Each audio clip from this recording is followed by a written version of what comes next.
Roxy was a 140-pound Caucasian shepherd, bred to face down wolves and bears without flinching, but terrified of thunder.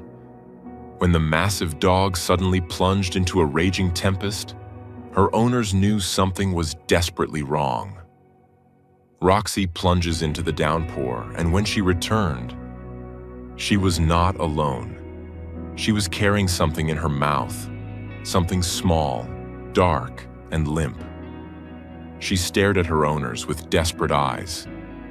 It wasn't a sock, not a kitten. It was a wild newborn creature, eyes sealed, body ice cold, laid tenderly on her own bed as if it were her pup. The vet doubted it would make it through the night, but what Roxy did next was unbelievable. Before we start, hit the like button and make sure to subscribe if you haven't, and hit that notification bell so that you won't miss any new stories. The official name for the sound was wind-driven rain, but to Mark Sullivan, it was just plain horizontal. He stood on the deep, covered porch of his North Carolina farmhouse, nursing a mug of coffee he didn't really want, and watched the world dissolve into a gray-green blur. The foothills of the Appalachians were being punished by a late spring deluge, a storm that had boiled up out of the west with unseasonable violence. The wind didn't howl. It shrieked, ripping new leaves from the ancient oaks that guarded his property. "Mark, come away from that door. You're letting the cold in." Mark turned.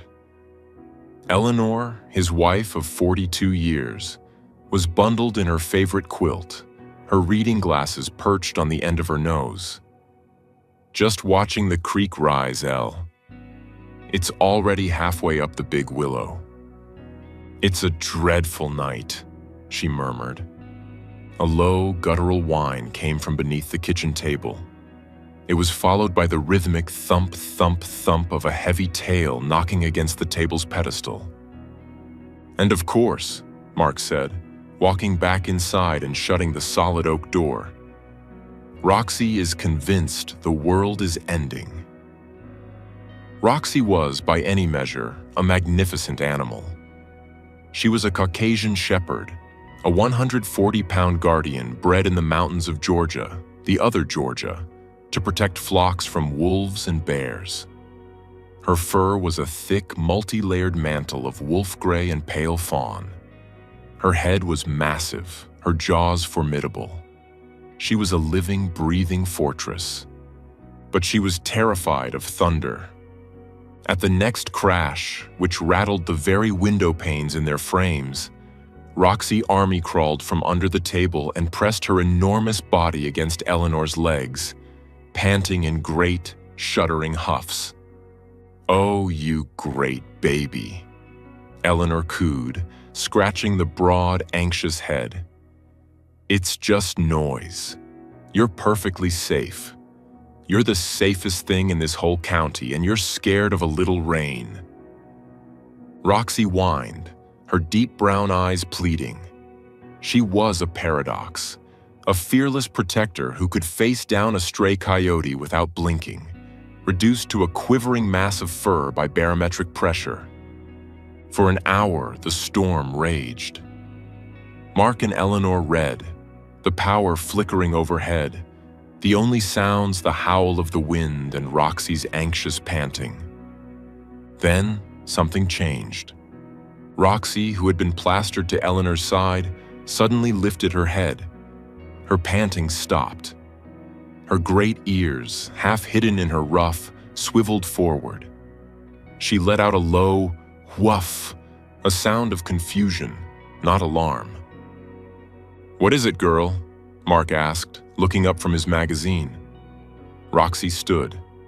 She walked to the front door, the same door that led to the storm she so despised, and scratched at it. "She needs to go out," Eleanor said, surprised. "In this?" "She hasn't asked to go out in a storm since she was a pup," Mark said, frowning. "She'd rather hold it for 12 hours. Another crash of thunder shook the house.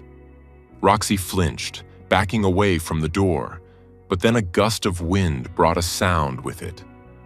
It was thin, high-pitched, and almost imperceptible.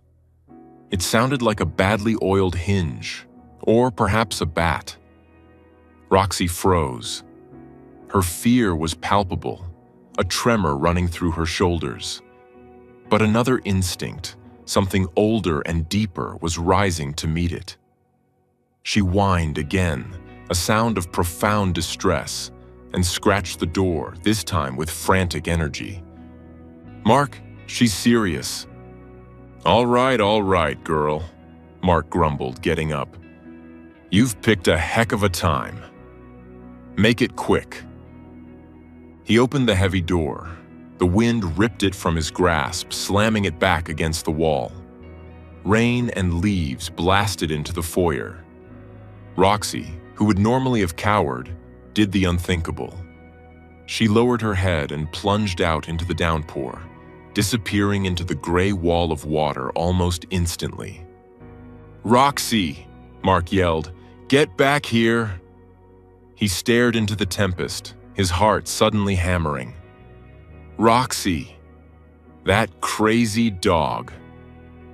"Mark, what is it?" Eleanor cried, rushing to his side. "She's just gone!" She ran out toward the wood line. For 5 agonizing minutes, they stood in the open doorway, the wind whipping their clothes.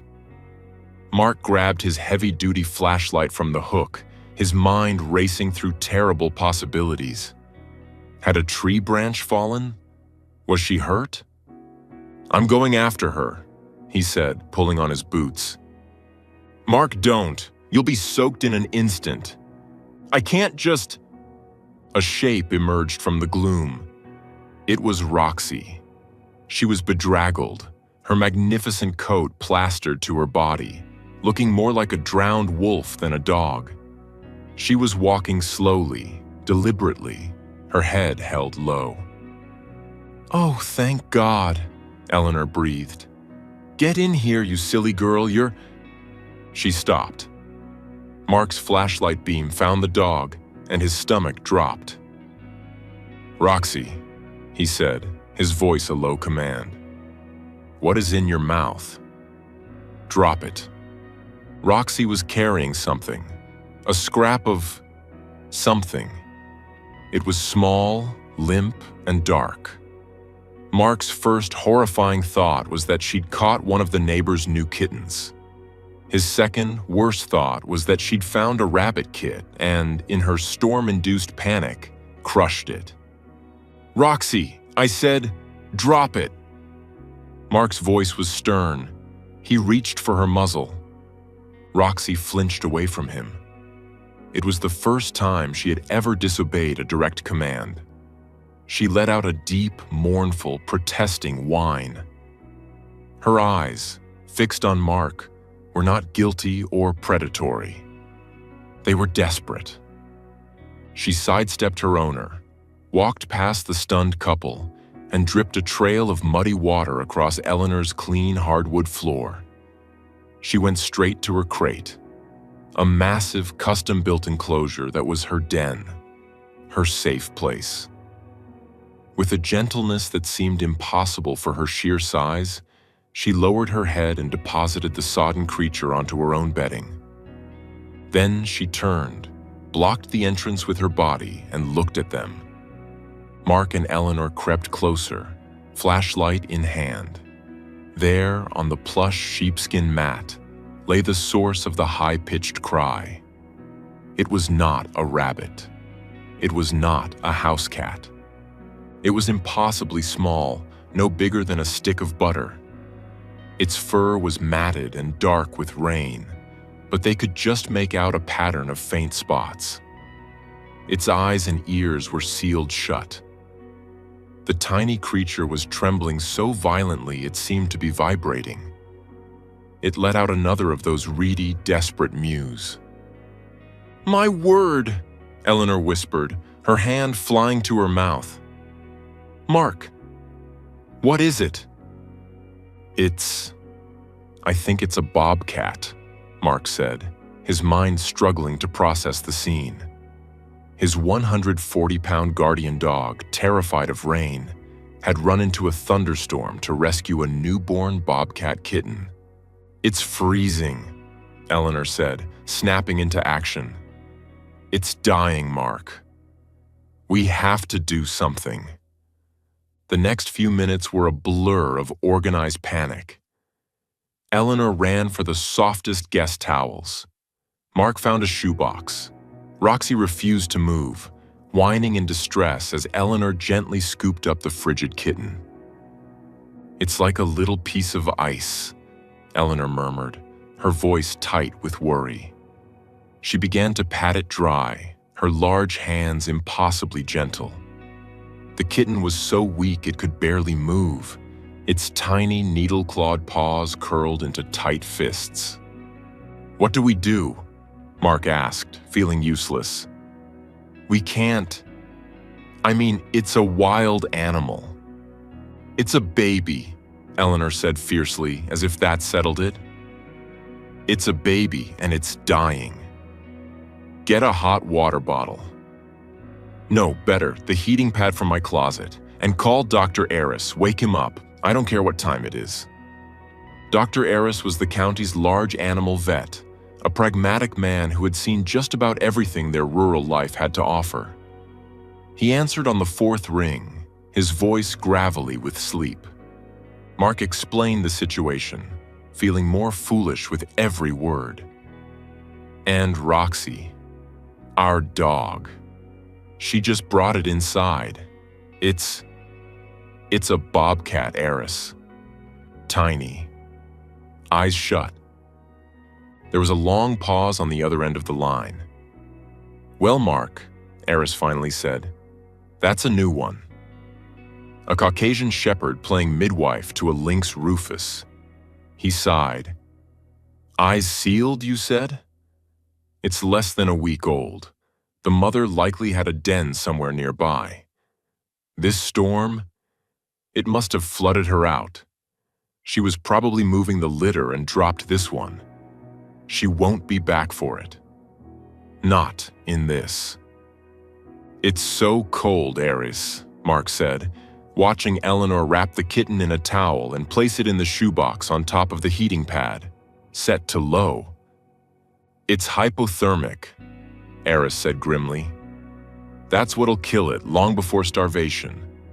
Honestly, son, its chances are next to nil. You're doing the right thing with the heating pad. Don't make it too hot. You can try, if you have any KMR, kitten formula." "No, nothing like that," Mark said.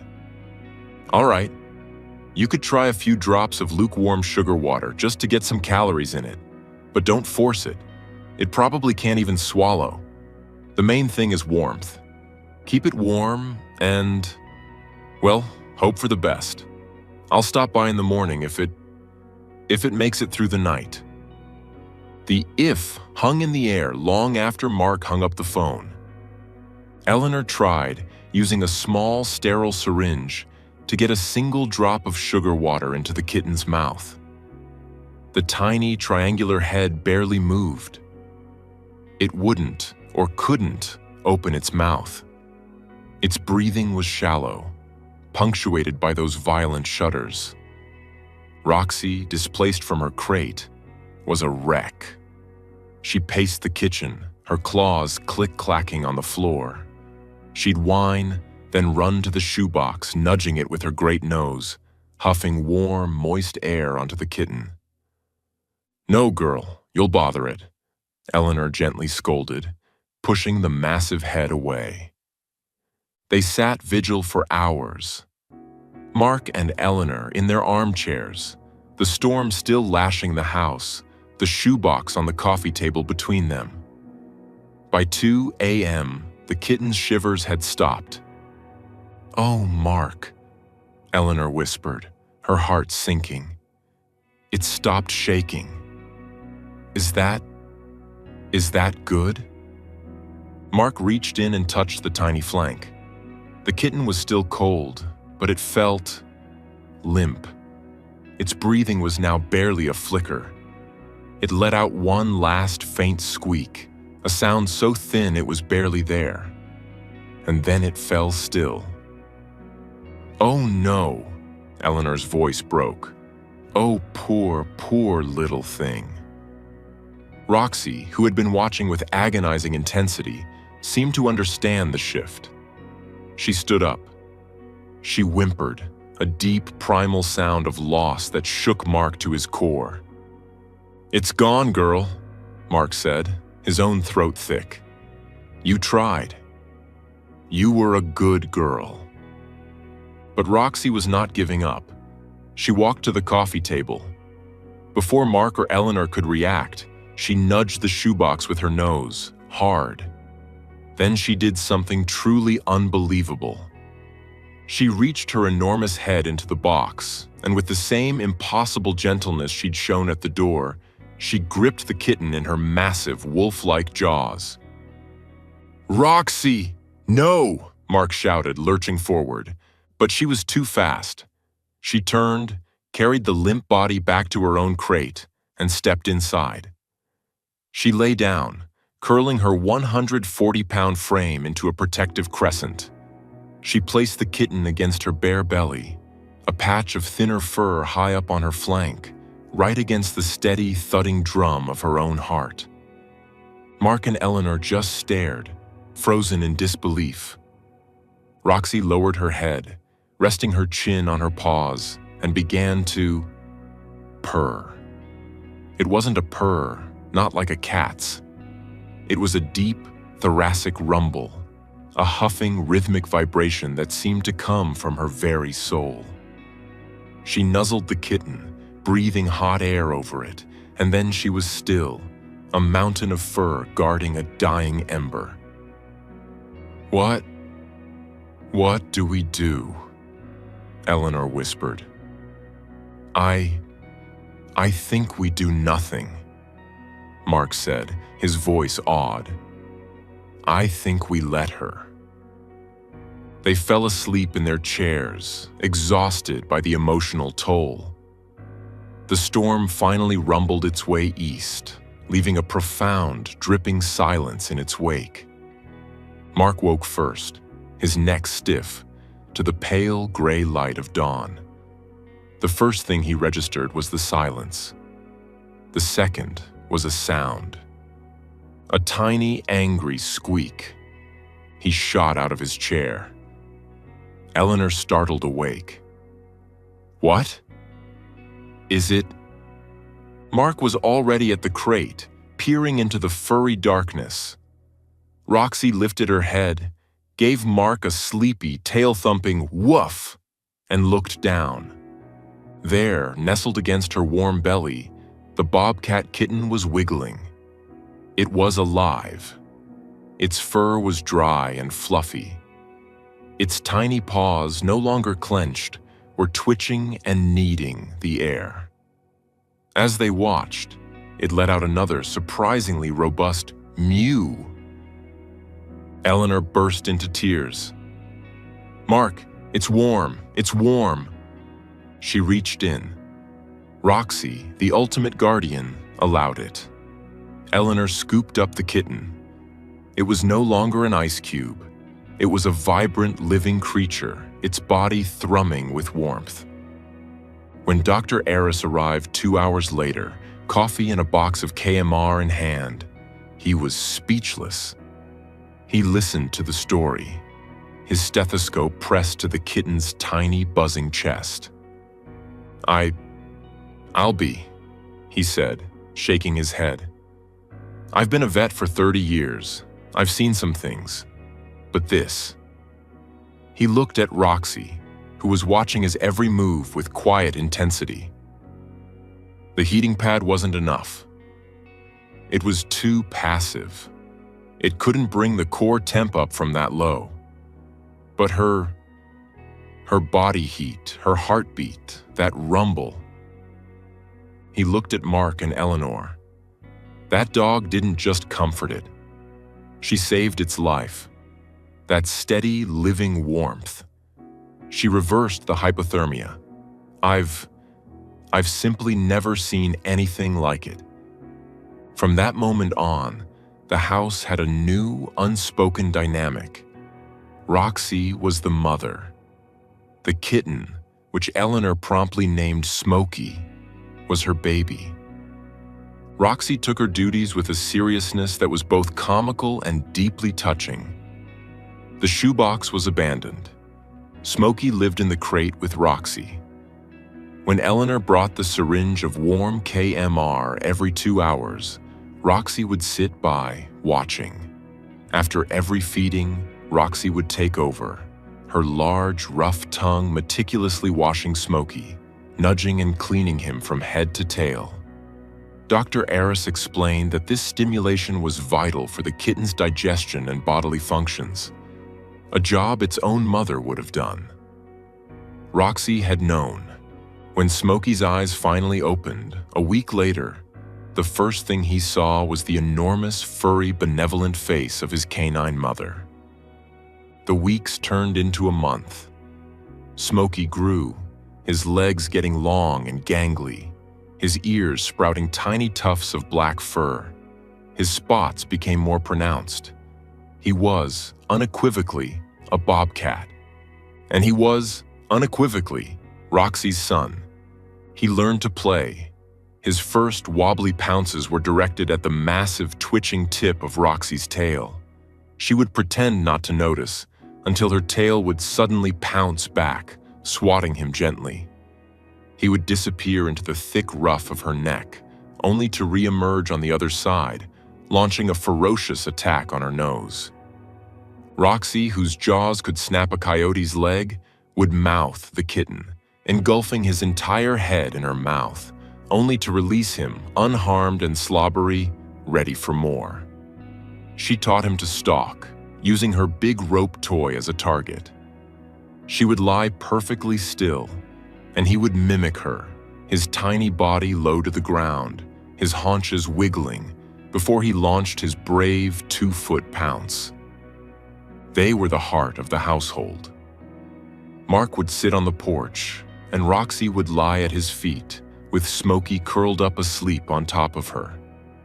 When the mailman came, Roxy would let out her deep woof, and from behind her massive leg, Smokey would offer a tiny, brave shh.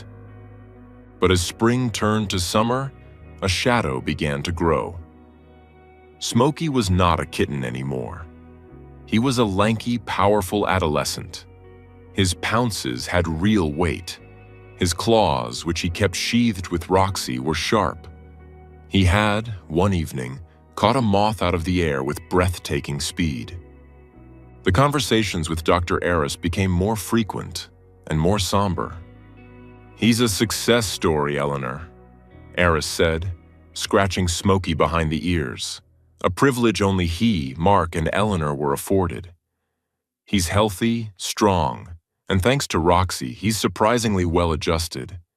She taught him how to be a predator in her own way. She taught him to play hunt, to be brave. He's so happy here," Eleanor said, her voice quiet. "He is," Aris agreed, "but he's not a dog. And he's not a pet. It's not fair to him. And frankly, it's not legal. He needs to be what he is." Mark nodded, the words landing like stones. "What do we do, Aries?" "I've been in touch with a rehabilitation center. A good one. They have a soft release program for bobcats. They have large, multi-acre enclosures. He'll be with other young bobcats. He'll learn to hunt live prey, to be wary of humans. He'll learn to be a bobcat. And then they'll set him free, deep in the national forest." This was the real unthinkable thing.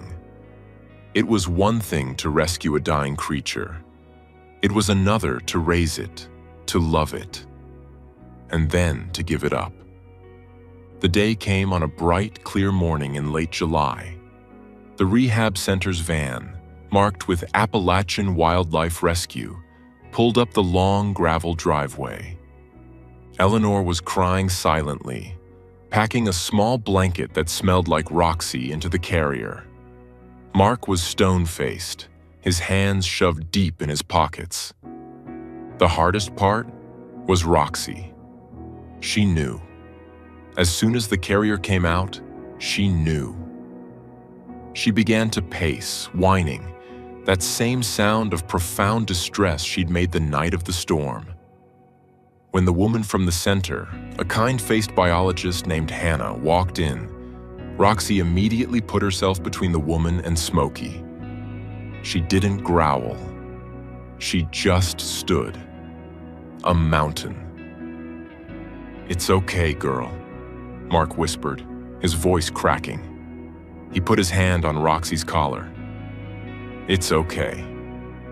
You did good. You did. You did so good."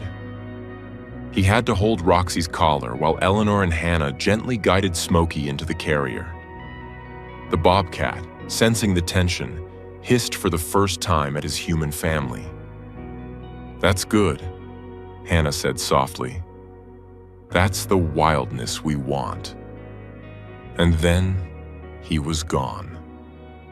The van disappeared down the driveway. Mark let go of Roxy. The great dog ran to the front door, scratching, whining for the baby that had been taken. She paced the house for hours, checking her crate, checking the porch, checking under the table. That night, she lay in her empty crate, her head on her paws, and let out a single mournful sigh that seemed to echo in the sudden silence of the house. Eleanor and Mark sat on the porch, not speaking, watching the fireflies ignite in the twilight. The house felt empty. 6 months passed. The blazing colors of fall gave way to the sharp, clean bite of winter. Roxy was still Roxy. She was still their guardian, still a comfort. But there was a quietness to her, a part of her that seemed to be listening, waiting. Just before Christmas, a thick envelope arrived. It was from the Wildlife Center. Inside, there was no letter, just a single photograph. It was a grainy, black and white image from a trail camera. It showed a patch of snowy woods, deep and remote. Standing on a fallen log, looking back at the camera, was a bobcat. It was no longer a lanky adolescent. It was magnificent. Sleek, powerful, its spotted coat thick against the cold. Its ears were tufted, its gaze clear and wild. At the bottom, a handwritten note. Smokey, 10 Mile Creek Release Site. Thriving. Thank you. Eleanor pinned the photo to the corkboard in the kitchen, right next to a faded picture of Roxy as a puppy. Life went on. The bond between the old couple and their aging dog, forged in shared loss, was deeper than ever. One evening, late the following spring, Mark and Eleanor were on the porch, just as they had been the night of the storm. Roxy was lying at their feet, her great gray muzzle resting on Mark's boot, dozing in the twilight. From the deep shadows of the woodline, a sound came. It was not a bird. It was not a coyote. It was a short, sharp, coughing bark. Roxy's head snapped up, her ears shot forward. She stood, every line of her body alert, and stared into the woods. She didn't bark, she didn't growl. She just vibrated, a low rumble in her chest. Eleanor grabbed Mark's arm. "What?" And then they saw it. Just for a second. A flicker of movement. A shadow, low and spotted, moving with fluid, feline grace through the undergrowth at the very edge of their property.